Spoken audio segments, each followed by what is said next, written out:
Bom dia, senador Paulo Paim. É um prazer para mim estar participando dessa audiência pública, tratando de um tema tão importante e tão urgente de se tratar. Bom, o Ministério do Trabalho tem fiscalizado nos últimos anos, tem dado prioridade à fiscalização do teleatendimento. Hoje, a gente acredita que tem por volta de 1.200.000 trabalhadores, operadores de teleatendimento no país. E o que a gente tem verificado nas fiscalizações é uma recusa das empresas em atender o anexo 2 da NR17. O anexo 2 da NR17 foi elaborado e publicado em 2007, uma norma que trata de questões desde jornada, pausas, até questões da organização do trabalho. As questões da organização do trabalho são reiteradamente descumpridas pelas empresas. Eu vou fazer um brevíssimo histórico, já que o nosso tempo é muito curto e temos muita informação para passar. Em Minas Gerais, a gente fez uma ação em 2010 e uma em 2013, duas ações grandes numa grande empresa de teleatendimento, na época era a maior do país. A ação de 2010, e sempre o enfoque foi o anexo 2 da NR17. A ação de 2010 resultou na lavratura de quase 90 autos de infração. Quando nós voltamos em 2013, o que a gente verificou, a gente esperava que várias coisas tivessem sido regularizadas, mas infelizmente o que a gente verificou é que nada havia sido regularizado e, muito pelo contrário, a situação estava pior, a empresa estava mais rígida em relação a algumas questões da organização do trabalho que a gente vai falar, e essa ação resultou na lavratura de 246 autos de infração e fizemos um relatório detalhado na época a respeito da forma de organização do trabalho na empresa e a consequência dessa forma, dessa gestão da empresa, que são os adoecimentos e o assédio moral. Isso a gente colocou num relatório muito detalhado, com várias provas, várias entrevistas com os trabalhadores. Logo após essa ação, foi feita uma ação nacional, já que se verificou que essas questões se repetiam em todos os estados. Essa ação nacional, a CIT, a Secretaria de Inspeção do Trabalho aqui em Brasília, criou um grupo para tratar a questão a nível nacional. Então, todos os estados onde a empresa tinha trabalhadores, que eram 7 estados, foram abrangidos, e essa ação, que durou mais ou menos um ano, resultou na lavratura de mais de 800 autos de infração e uma interdição na maior unidade da empresa, que eu não sei se a gente vai ter tempo de falar disso, provavelmente não. Vou tentar dar foco no que mais interessa para a gente no momento. O enfoque dessa fiscalização nacional, além do assédio moral, do adoecimento, da forma de gestão da empresa, foi a terceirização. A gente verificou, para além da questão de atividade fim e atividade meio, que a gente sabe que está em discussão no TST, a gente verificou que há uma subordinação desses trabalhadores aos contratantes. Então, o que foi verificado e que está muito bem detalhado nos relatórios é que a empresa funciona como uma intermediadora de mão de obra, né? Os contratantes é que definem a forma de contratação, a forma de desligamento, as metas e muitos outros pontos. Então, os autos foram feitos para os 7 maiores contratantes, que foram 4 bancos e 3 empresas de telecomunicação. A gente considera que esses problemas que a gente vai falar aqui são comuns ao setor. Por que a gente considera isso? Porque devido à demanda que chega até nós, denúncias de outras empresas, há outras fiscalizações em outras empresas e a forma de organização do trabalho que é a mesma que é adotada em todas as empresas, né? Ela se repete em todas as empresas. Então, o que a gente vai falar aqui a gente considera que se aplica ao setor. Um dos problemas mais sérios que a gente vê é o não reconhecimento dos riscos pelos programas de saúde e segurança no trabalho. As empresas se negam a reconhecer o risco. Na hora que ela se nega a reconhecer esses riscos, ela deixa de relacionar o adoecimento com o trabalho, então não há emissão de CAT e, para ela, há uma série de benefícios ao negar esses riscos.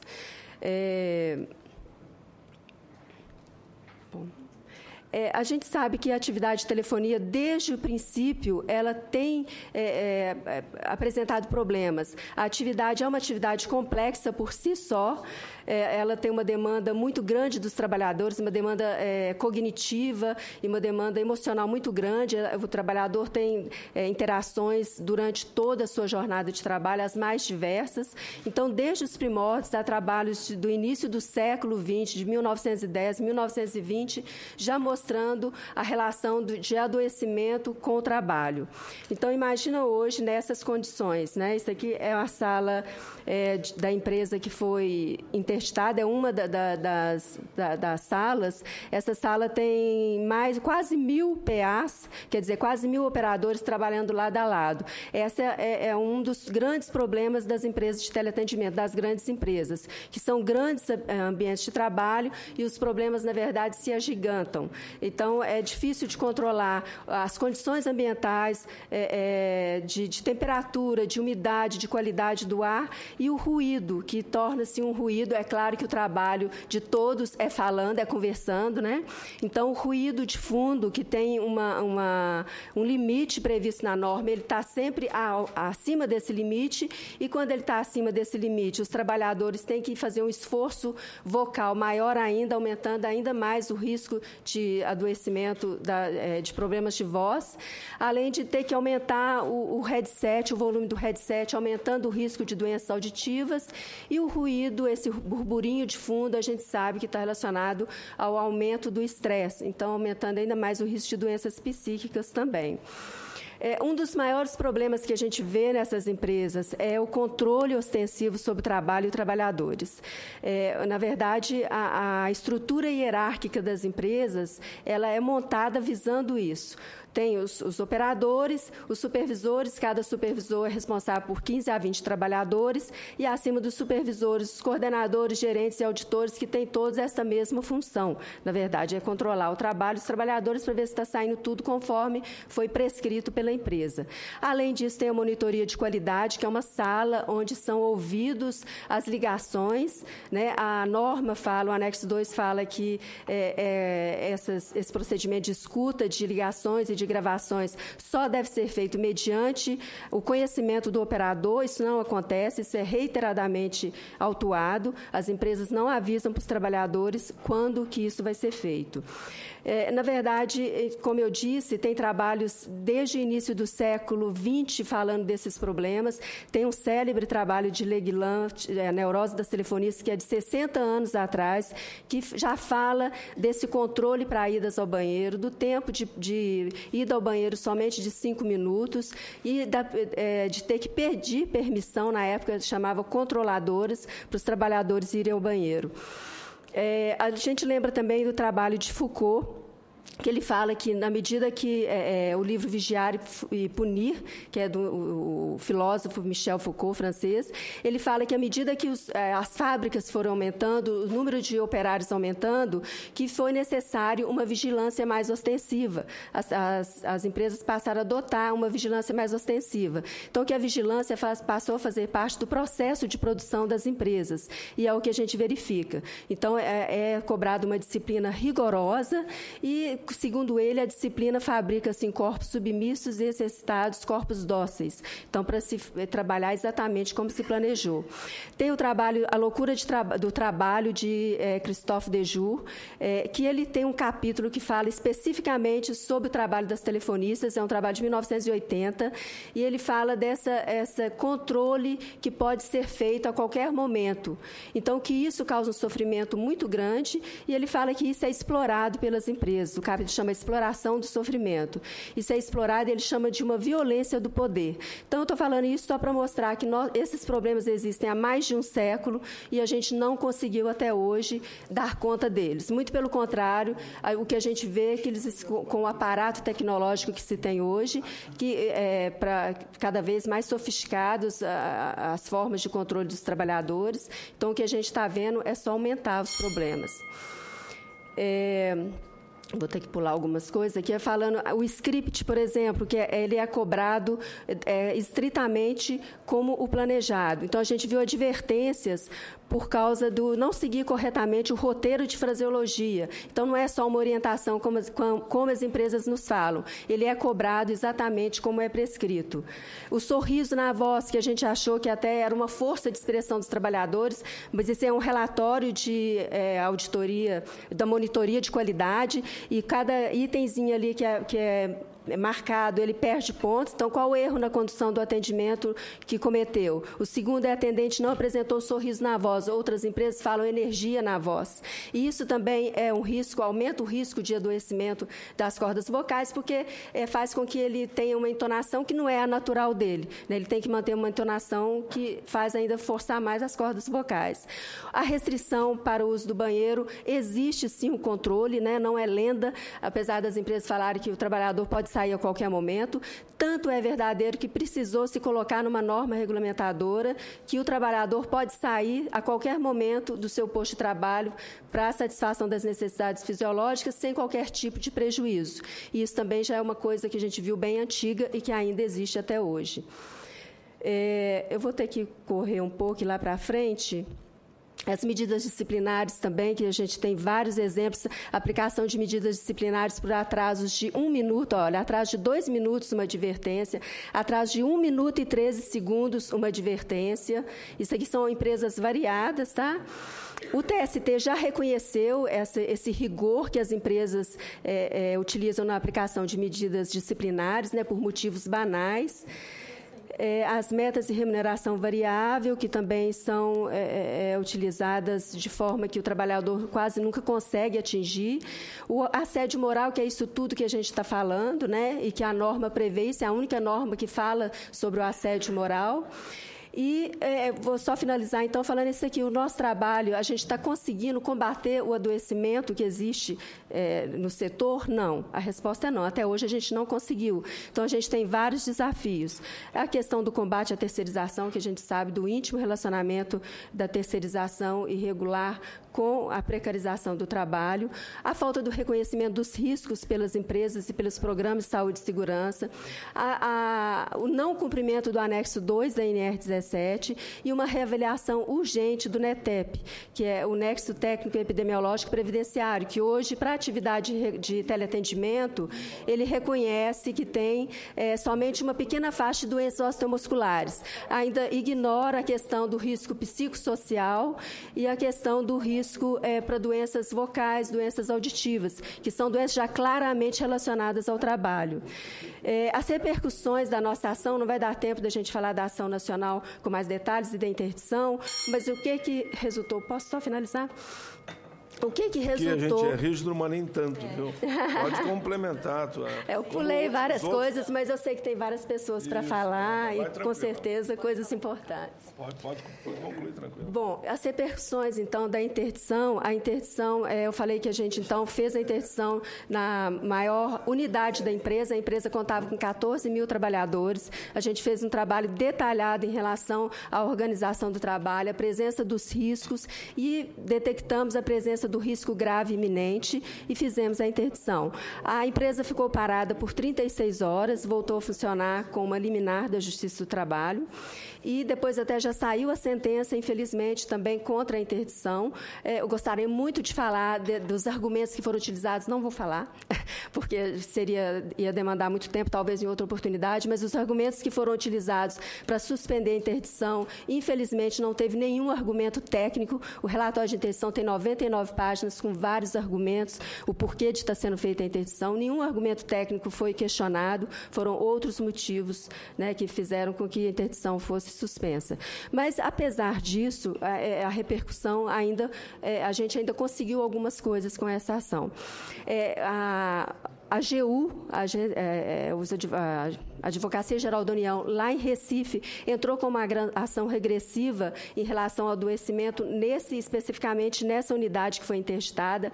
É a maior ação até hoje do país, referente a 330 benefícios. Esses benefícios que eu considero que foi um grande ganho para a gente, que não considera só as doenças osteomusculares, considera doenças osteomusculares, doenças da voz e doenças psíquicas, né? Então, isso isso está em andamento. A mesa de negociação, que é uma mesa que está acontecendo em Brasília, com representantes dos trabalhadores, dos empregadores e do governo. Essa mesa para a gente discutir o setor como um todo, que eu acho que está sendo muito válido. Já houveram várias reuniões e a gente está avançando, conseguindo avançar aos poucos, mas com certeza com muito debate de todos os lados e com certeza vai trazer também avanços para o setor.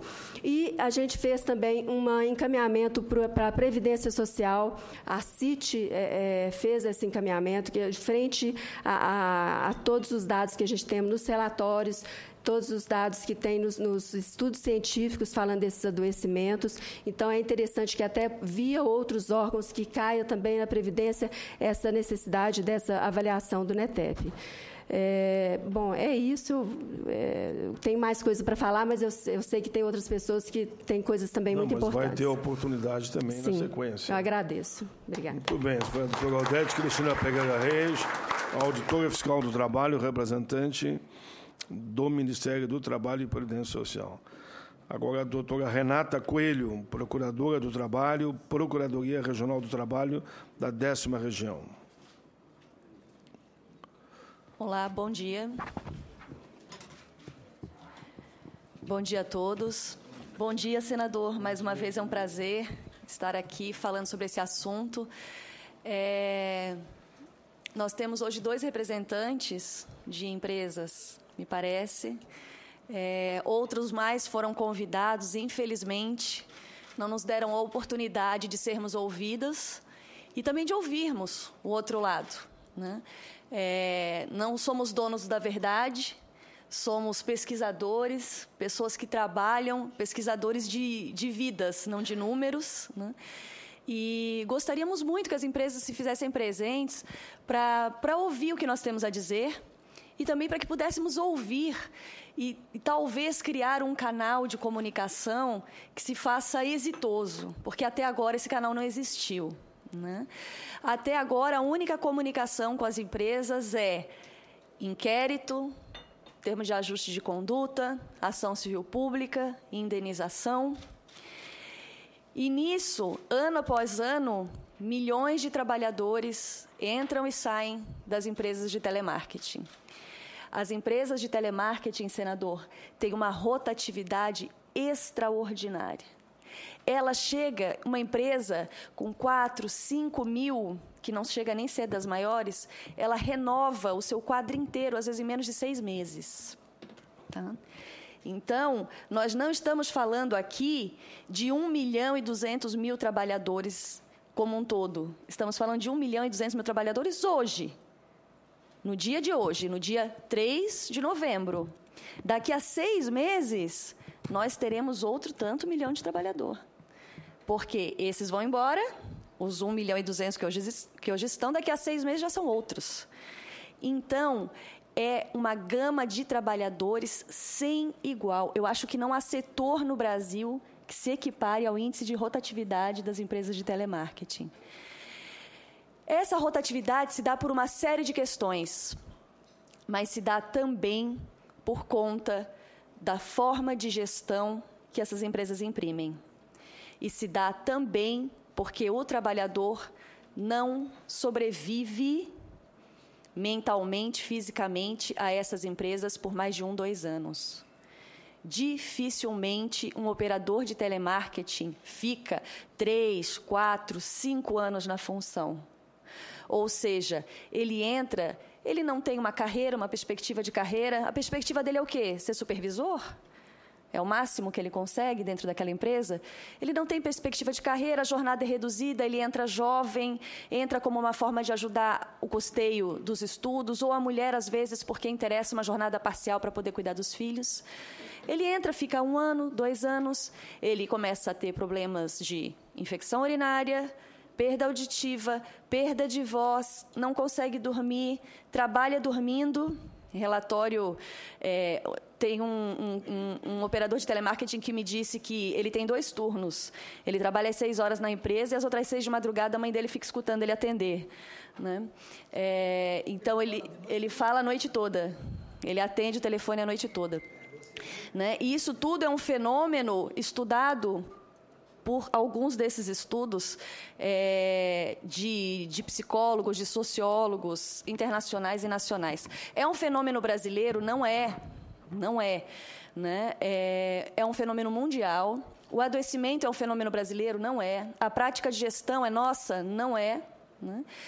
Então, nós temos aí, desde a década de 50, como disse a Odete, já estudos relatando o mal desse tipo de função. Nós temos casos de suicídio na França e já relatados, inclusive, no Brasil, nessa função. Relacionados à vida da pessoa? Não. Relacionados a essa função. Relacionados a uma fraqueza especial de certo tipo de pessoa? Não. Relacionados a essa função. Mas isso tudo não ainda serviu de abertura para um diálogo. Os números estão aí, os estudos estão aí, as pessoas estão aí para serem ouvidas, os órgãos estão aí trabalhando. O Ministério do Trabalho fez um trabalho espetacular. Mais de 600, quase 800 autos de infração lavrados, interdição, relatórios contra os maiores empregadores desse Brasil, Vivo, NET, Sky, Bradesco, Itaú, né? Todos com autos de infração lavrados. Isso veio a público? Quantas pessoas ficaram sabendo que esse trabalho aconteceu? Né? Por quê? Porque aqui nós estamos tratando de um tipo de violência que não é pontual, é o que nós chamamos de violência estrutural. Né? É uma forma de gestão, é um segmento econômico que pratica, sim, formas de violência por meio do seu sistema. Né? Aqui nós temos, se puder correr para mim, que eu falei do trabalho que os órgãos vêm fazendo, o Ministério do Trabalho e o Ministério Público, as regiões são PRT, Procuradoria Regional do Trabalho, as regiões são os locais, tá? Por exemplo, 9ª região é Paraná, 4ª região é Rio Grande do Sul. Só desce o arquivo, por favor. Isso aí é um arquivo de várias páginas, só das investigações em curso atualmente, com relação a empresas de telemarketing. Tá? São várias empresas, veja ali os tomadores, né? Banco Santander é um dos maiores contratantes. Pode ir descendo, Vivo, vários assuntos, meio ambiente de trabalho, desvirtuamento de mão de obra, fraude, assédio moral, pode descer. Isso é o que está... Telefônica, essas empresas vão trocando de nome, né? Elas vão se sucedendo, se incorporando. A Contax, por exemplo, já teve uma série de nomes, TNL Contax, Telenorte, um nome mais antigo. Pode ir subindo, Correios. Isso tudo é dinheiro público. Por que isso tudo é dinheiro público, senador? Porque são procuradores do trabalho do Brasil inteiro, servidores do Brasil inteiro, trabalhando num volume gigantesco de inquéritos, de ações individuais e de ações coletivas. Se você puder abrir, por favor, o outro arquivo para mim. Olha, isso é um arquivo das principais empresas de telemarketing. Olha ali, termo de ajuste de conduta. Quantos? Termo de ajuste de conduta, em Salvador, Rio de Janeiro, Niterói. Pode ir descendo. Investigação. Olha isso. Só empresas de telemarketing consumindo procuradores, servidores, juízes. Olha a imensidão de inquéritos, investigações, processos coletivos, hein? Isso aqui não são ações individuais, são coletivos.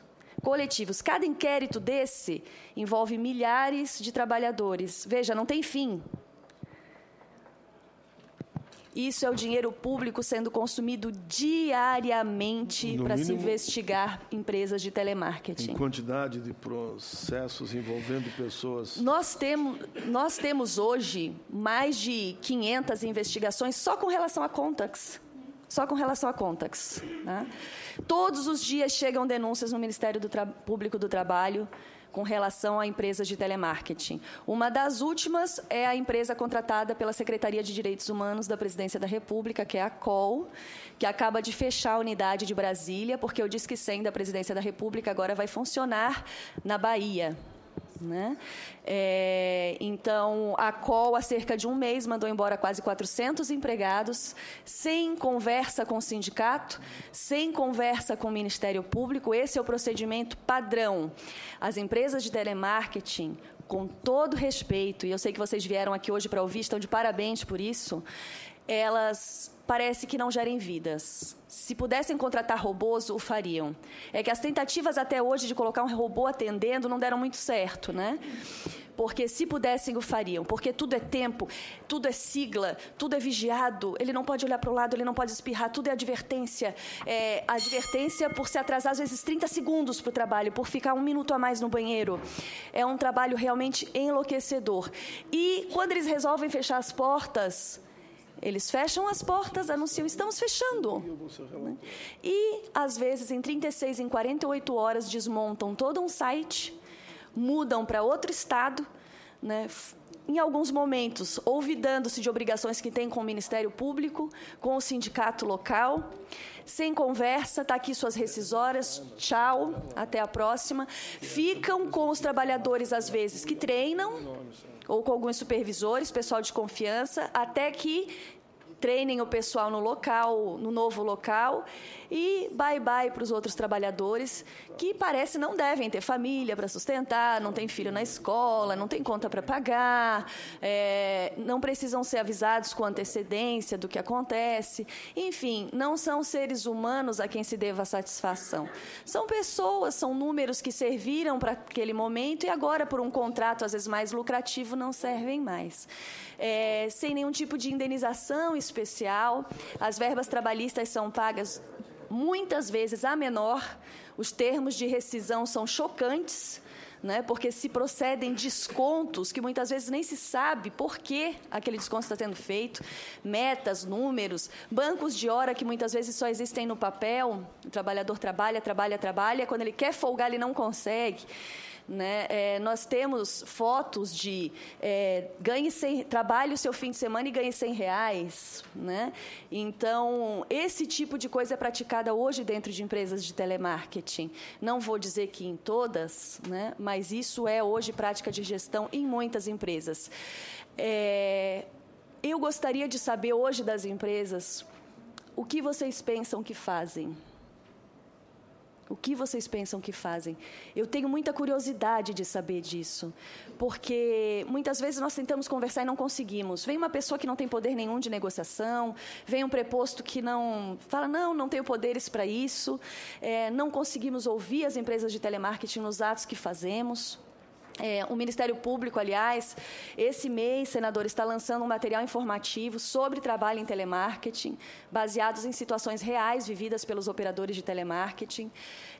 Será que isso tudo é à toa? Será que existem estudos desde a década de 50 para nada? Escolheram esse setor aleatoriamente, o Ministério Público do Trabalho escolheu esse setor como um dos seus focos de atuação. Por quê? Porque o setor é problemático. Existe um problema. Até quando as empresas vão negar que há um problema? Que algo precisa ser feito? Obtenção de lucro é legítima? Nós vivemos um sistema capitalista. Ninguém é ingênuo de achar que uma empresa vai abrir e não vai querer lucro. Só que, ao ferir lucro, transferindo todo o prejuízo para a sociedade, vocês fazem parte da sociedade. Os filhos de vocês fazem parte da sociedade. As esposas, as mães, a sociedade somos nós. Hoje, o custo, o lucro é oferido com prejuízo, o ônus vai para a sociedade. O Ministério Público está desenvolvendo um sistema de cruzamento de dados com a Previdência Social, que vai ser lançado agora nos próximos dias. Nos testes que nós fizemos, colocamos lá adoecimentos no Brasil. Qual a empresa em que os trabalhadores mais adoecem? Nós já conseguimos saber. Será que é uma empresa de telemarketing? Pode apostar. É a construção civil? Não é. A mídia faz parecer que não é? A mídia faz parecer que o Brasil é campeão de acidentes de trabalho, de adoecimento, por causa da construção civil, né? Por causa do eletricista. Mas o Brasil hoje é campeão em adoecimentos do trabalho. E a grande campeã é uma empresa de telemarketing. Quem está pagando isso, senador? Nós. Quem está pagando o salário dos servidores, juízes e procuradores com centenas de investigações Brasil afora? Nós. Com as centenas de ações individuais que ingressam na Justiça do Trabalho todos os dias, nós estamos pagando. Vocês também, que pagam impostos. Então, eu gostaria de saber isso. O que vocês pensam que fazem? Estou aqui para ouvi-los e gostaria de me colocar à disposição, desde já, para conversarmos com as empresas de telemarketing. Temos que conversar com os tomadores que contratam também as empresas de telemarketing e que impõem, sim, práticas de gestão bastante abusivas, né? Mas, como todo contrato, ele não existe sem duas partes. Então, se os tomadores impõem, de outro lado, há empresas que aceitam a imposição, né? Então, ninguém aí pode dizer, não, faço porque sou obrigado, faço porque senão não existo, mudo de lugar porque senão lá naquele lugar eu vou ter prejuízo.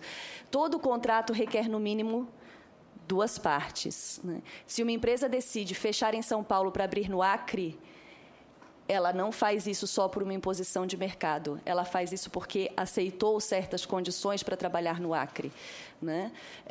Então, estou à disposição, desde já, para conversarmos. Mais uma vez, foi um prazer estar aqui com vocês. Estou à disposição de todos os trabalhadores também para ouvi-los, porque, como eu já disse, esse é um setor crítico para o Ministério Público do Trabalho. As empresas contam com nossa desorganização. Quero fazer aqui a meia-culpa do Ministério Público do Trabalho também, né? Isso tudo que vocês veem é desorganização também, né? É o que essas empresas vão mudando de lugar, vão abrindo filiais, nós vamos recebendo denúncias, instaurando novas investigações, sem que ainda consigamos mapear. O Brasil é muito grande. Temos procurador de norte a sul, né? Sem que consigamos, às vezes, mapear que existem 2 procuradores investigando exatamente a mesma empresa pela mesma coisa, né? E posso assegurar a vocês que isso vai acabar. Foi feita uma reunião há 15 dias atrás, a Odete esteve conosco, isso vai acabar. O Ministério Público do Trabalho tem agora eleito por bandeira esse setor e vocês não vão mais poder contar com a nossa desorganização. Nós vamos ter uma ação nacional com foco e vamos fazer uma varredura nesse setor de norte a sul do Brasil. Então, o momento para conversar é esse, né? Então, muito obrigada a vocês pela atenção. Tudo bem, doutora Renata Coelho, procuradora do Trabalho, Procuradora Regional do Trabalho da 10ª Região. A Renata falou 15 minutos, o doutor Odete falou 14, então ficou dentro do limite. Não, o meu limite é 10 com mais uma, no máximo 15. Então ficou dentro do limite. Passamos a palavra agora à diretora de Finanças e Administração do Sindicato dos Trabalhadores em Telemarketing da cidade de São Paulo, Sintratel, a líder Valmira Luzia da Silva. O apelo vai ficar para que, se puder, ficar nos 10. Bom dia a todos e a todas. Eu quero agradecer aqui o convite, em nome de toda a diretoria do Sintratel. E aí, senador, nós trouxemos, inclusive, para o senhor aqui 2 materiais que demonstram o empenho do sindicato, não só do Sintratel, mas de todo o movimento sindical, na defesa dos interesses da nossa categoria. Então, está aqui um estudo da Faculdade de Saúde Pública sobre a voz e um material discutindo a importância da participação das mulheres no trabalho, né? Acompanhado aqui pela campanha que nós estamos realizando pelo fim da violência contra as mulheres no trabalho. Então, na verdade, o Sintratel, ele há 25 anos tem desenvolvido esse trabalho, e aí destacamos esses 3 momentos que é muito importante até para permear aqui a nossa fala. Esse primeiro material traz um estudo que nós desenvolvemos durante mais de 10 anos sobre o adoecimento precoce no trabalho, ao lado da Faculdade de Saúde Pública, né? O doutor Erval Pina, que é um estudioso lá de São Paulo, um dos mais renomados que nós conhecemos nessa área de saúde no trabalho, e também buscando debater e comprovar o quão é importante a participação das mulheres nesse setor, porque, afinal de contas, somos uma maioria de 70%, e isso comprovadamente em todo o país. E aí, por que o Sintratel insiste tanto nesses 2 pontos? Porque Porque nós consideramos que não é à toa que essa população do telemarketing tem sofrido essa série de questões, de problemas, aqui muito bem colocado pelo Ministério Público e pelo Ministério do Trabalho. Porque imaginem, um setor formado por afrodescendentes, jovens e mulheres, a mesma população que durante todo o período do nosso país, do capitalismo, tem sido explorada e degradada no trabalho. Portanto, nós precisamos discutir, inclusive, não só o que vem ocorrendo no setor de telemarketing, mas por que, historicamente, desde o início do capitalismo no nosso país, que os jovens, as mulheres e os afrodescendentes têm sido tratados como trabalhadores de segunda classe, com os menores salários, as piores condições, inclusive enfrentando as piores agruras para garantir condições mínimas. Um exemplo disso é o fato de que foram as mulheres que garantiram, com muita luta, a regulamentação do trabalho na juventude no início do século XX. É uma comprovação do que a gente está colocando. Então, nós precisamos discutir aqui como é que, junto, realmente de maneira tripartite, nós vamos findar o sofrimento dessa população no trabalho.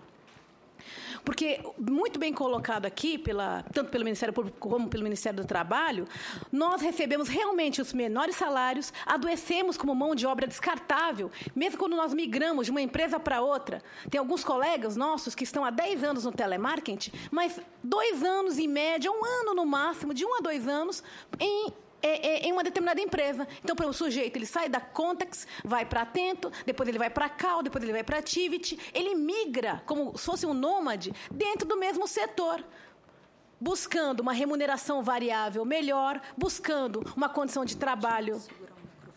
Oi? Desculpa. Buscando uma condição de trabalho um pouco mais razoável e sem muito sucesso. E aí, eu acho importante que façamos aqui um exercício, né? Um exercício, inclusive, como eu coloquei, Estado, sindicato laboral e sindicato patronal. Quais seriam as formas de garantir para essa população as condições mínimas de decência no trabalho? Como, por exemplo, a garantia da aplicação da NR17, que findaria essa maximização do controle e esse adoecimento precoce, que hoje é desregulamentado principalmente pelos tomadores de serviço, sim. De fato, os tomadores de serviço, eles exigem, e infelizmente as empresas acabam concordando com toda a sorte de controle. Então, deflacionam e confundem o que a gente considera como legítimo direito à comissão, garantem ali não a comissão, e sim remunerações estranhas, as que eles consideram variáveis. Então, eles deflacionam a minha renda se eu for mais que uma vez no toalete, ou se eu levar meu filho mais que uma vez ao médico, o que é uma contradição, considerando que esses trabalhadores são formados por mulheres, em sua maioria mães, né, arrimos de família, jovens em idade escolar, e que, como bem colocado aqui, adoecem precocemente. É necessário que façamos esse exercício, que nós temos que manter, inclusive, fóruns de discussão e de estudo científico para comprovar definitivamente que não é o setor que adoece, e sim as práticas nocivas de um grupo social ainda existente dentro desse setor, que degrada o trabalho da juventude, o trabalho das mulheres. Ao invés de gerar renda, gerar oportunidade, como de início se imaginou, acaba gerando o inverso. Ônus para a sociedade, ônus para uma categoria que acaba saindo do trabalho precocemente, não é isso? Aleijada do ponto de vista social, porque nunca mais o sujeito vai ser o mesmo que ele mude de profissão, ele vai para outra profissão adoecido, com ler, com estresse, com toda sorte de problemas que ele sofreu nos anos em que ele permaneceu no telemarketing. Então, é um aleijamento social de uma camada da população, que historicamente já vem passando por isso. Passamos por isso no início da industrialização, passamos por isso em meados do século, quando, bem colocado aqui, as telefonistas degradadas, parcela da nossa população no trabalho informal, a lei para a inserção da juventude no trabalho, jovem aprendiz, no nosso entendimento aqui do Sintratel, feita uma releitura negativa, onde o jovem não tem o trabalho como um direito, e sim como um dever, o que é, no nosso entendimento, negativo, porque é na juventude que se forma para o trabalho. Portanto, o trabalho não pode ser um dever para a juventude, e sim uma oportunidade, considerando que a educação e o lazer também são necessidades da juventude. Então, nós precisamos fazer essa releitura, garantir a implementação desses fóruns e, junto com o Estado, junto com o setor que tem responsabilidade social, sejam tomadores ou sejam os prestadores de serviço, garantir a mudança desse estado de coisa. O sindicato, ele tem objetivos concretos, que é promover mudanças sociais. E o Sintratel não vai abrir mão disso. Portanto, ele vai continuar aqui realizando esses movimentos. Só que é importante que realize junto com as demais entidades e também ao lado do Estado e, claro, exigindo que o setor cumpra e garanta a sua responsabilidade social. É isso. Muito obrigado. Bem. Valmira Luzia da Silva, diretora de Finanças e Administração do Sindicato dos Trabalhadores de Telemarketing da cidade de São Paulo, Sintratel. Passamos a palavra agora para Anderson Borja, representante do Sindicato dos Trabalhadores de Telemarketing do Estado do Ceará. Bom dia. Olha, a Valmira foi excelente, ficou em 9 minutos. Bom dia, olha, foi perfeita. Está saindo? As doutoras foram perfeitas também. Bom dia a todos e a todas. Um pouco mais. Bom dia, senador. Bom dia a todos os trabalhadores e trabalhadoras. Bom dia às empresas que vieram. Agradecer aqui agradecer aqui o espaço de debate, né, que eu acho que a gente precisa construir, de fato, de maneira tripartite, esse crescimento, porque aqui os sindicatos não têm em mente só fazer com que a nossa categoria cresça, né? A gente tem em mente que, regulando a categoria de telemarketing, o setor de telemarketing, não só os trabalhadores vão ter ganhos com isso, mas as empresas também vão ter. E é preciso que as empresas percebam que nós temos a visualização de que todo o setor deve crescer. E nós, trabalhadores, precisamos crescer com isso. Não só financeiramente, mas também em condições de trabalho, em condições de dignidade. A doutora estava falando em diversas condições que são colocadas, a questão do assédio moral, que é coisa que a gente sofre todos os dias.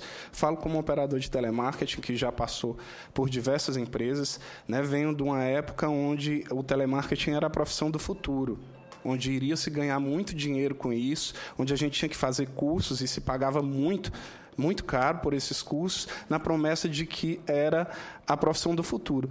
Hoje em dia, a gente vê que é uma função precarizada, onde é empregado, onde, em geral, é o primeiro emprego, e, diferente de pouco tempo atrás, não é um emprego de passagem. Como a companheira já falou, você sai de uma empresa, vai para outra, sai de outra empresa, vai para outra, e para outra, e para outra. E esse jovem acaba precarizado. Hoje em dia, os call centers, ou as centrais de atendimento, são verdadeiros fábricas de mutilados, de adoecimento. Uma coisa que a doutora Renata falou, do Ministério do Trabalho falou, é a questão do NETEP, né? O nexo causal entre a doença laboral. Hoje em dia, nós temos adoecimento psicológico bastante significativo nessa categoria, e aí, quando o trabalhador já não consegue mais trabalhar, a gente envia, porque a empresa dificilmente abre um comunicado de acidente de trabalho ou algo do tipo. A gente envia para o Ministério, para o INSS, e lá eles não fazem o nexo causal disso, o operador fica com uma doença qualquer e volta a trabalhar novamente e adoece mais ainda. Isso quando há um médico que tem a coragem de assinar esse comunicado de acidente de trabalho, inclusive porque não tem o nexo causal com a categoria ainda. Então, são condições de trabalho que a gente precisa analisar e modificar de uma maneira que possa trazer um trabalho saudável para o trabalhador, rentável para ele também e rentável, por consequência, à empresa também. As empresas, em geral, elas chegam no município, pelo menos é o que acontece lá no Ceará, elas chegam, têm a redução dos impostos, recebem já a redução dos impostos, e aí adoecem um monte de gente, esse pessoal vai para o INSS, a gente paga novamente, a gente paga com a redução do imposto, a gente paga com o INSS, a gente paga com a Justiça do Trabalho, paga com o Ministério Público. Quer dizer, o Estado, os cidadãos brasileiros estão, de diversas formas, sendo prejudicados por um emprego que é precário. Ontem eu tive a felicidade de conhecer uma empresária, né, que era dona de uma empresa terceirizada, e aí eu acho que o grande problema também é a terceirização, né? Ela prestava serviço para uma empresa de telefonia. E se um operador de telemarketing, ela colocava isso para a gente, se um operador de telemarketing cometesse um erro, ela pagava 5 vezes mais, era 500% o valor do erro que ele cometeu, de alguma forma. Aí, isso era descontado do trabalhador. Ou seja, o trabalhador não ficava lá por mais de 3 meses e ela estava pensando em fechar essa empresa. Porque o tomador de serviço dela cobrava dela e ela cobrava do trabalhador, e o trabalhador não aguentava e saía. Né? Em geral, a gente diz que o operador de telemarketing tem 2 alegrias. Uma é quando entra na empresa e a outra é quando sai. Porque muitas vezes ele é explorado a um ponto tão grande que ele precisa pedir as contas para poder procurar uma nova vida em outro local. E isso é alarmante. É alarmante. As pessoas procuram a gente no sindicato para ver o que a gente pode fazer e não há muito o que fazer. As empresas têm o direito de demitir ou não, mas ela não tem o direito de tratar como tratam, impedindo de ir ao banheiro, com assédio moral constante, uma fiscalização imensa em cima, colocando, dando justa causa, inclusive sem motivo plausível, dando advertência, fazendo uma pressão psicológica de uma forma que as pessoas, em passar em frente ao local de trabalho, elas já começam a chorar. O que eu conheço de gente que tem síndrome do pânico, só em passar em frente a uma empresa de telemarketing que já trabalhou, são inúmeros os casos que nós acompanhamos diariamente no sindicato. E nós precisamos fazer com que isso mude. Se, de repente, em algum núcleo, em alguma empresa, os trabalhadores não compactuam com isso e resolvem ir à luta, a empresa muda uma tal de uma chave e o atendimento é feito por outro Estado. Eu acho que isso, a gente precisa verificar como vai fazer isso também. Né? Eu acho que é necessário, nós do Sintratel Ceará, achamos que é necessário, sim, a regulamentação da categoria. Achamos que é necessário um piso nacional para a categoria. Porque se hoje eu faço uma luta lá em Campinas, como foi feito pelos companheiros do Sintratel de Campinas, foi feita uma luta lá, e aí conseguiram melhores condições de trabalho, mas a empresa está se mudando para o Ceará, para o Acre, para um canto onde lhe dê menos impostos, trabalhadores, uma nova exército de trabalho, né, novos trabalhadores que não saibam inteiramente dos seus direitos. Hoje, minimamente, a NR17 não é respeitada. E a NR17 é só norma, não é lei. Né? Há muitos que colocam isso para a gente. Então, nós achamos que é preciso a regulamentação da categoria, um piso nacional da categoria, né? E é preciso que a gente continue a avaliação de como essa categoria tem que ser organizada e como ela vai se organizar. Porque o intuito dos trabalhadores não é fechar a empresa, não é fazer com que as empresas não tenham lucros. Mas a gente precisa ter parte nesse crescimento. O setor de telemarketing é um dos que mais cresce no país. Né? A gente ainda, pelo menos lá no Ceará, a gente ainda não viu a crise chegar, não. Pelo contrário, tem contratações, tem abertura de novas empresas. Esse mês chegou uma empresa lá com 1.539 contratações. Esse setor não está ruim, não tem crise nesse setor. Então, a gente precisa, enquanto trabalhador, crescer junto com o setor. Nós cansamos de ser explorados, cansamos de sofrer assédio moral, cansamos de não ser enxergados. Nós precisamos ser enxergados. Queria parabenizar ao Ministério Público, que vai colocar essa categoria, e aí nós precisamos, há muito tempo, né, desse novo olhar. porque é uma categoria onde aqui se diz que é mais de 1.300 ou 1.300.000 trabalhadores, mas é muito mais, doutora, porque tem algumas coisas que não ficam... eles assinam carteira como agente de TUP, assinam carteira como... cobrador, quer dizer, não aparece em dados oficiais. O que tem de outros setores que colocam como vendedor o que é um operador de telemarketing, e aí ele perde esse direito do nexo causal, porque ele adoece, vai para lá, e um vendedor não vai ter problema de digitação.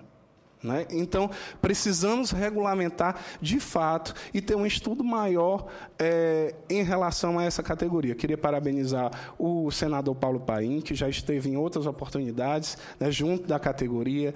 Lá no Ceará fez um debate sobre a terceirização, colocou essa questão dos operadores de telemarketing, e dizer que o Sintratel Ceará se predispõe a estar sempre junto, a colaborar em todos os âmbitos que forem necessários para que a gente possa mudar essas condições de um setor que a cada dia cresce mais, mas também que explora mais os seus trabalhadores. Obrigado. Muito bem. Anderson Borja,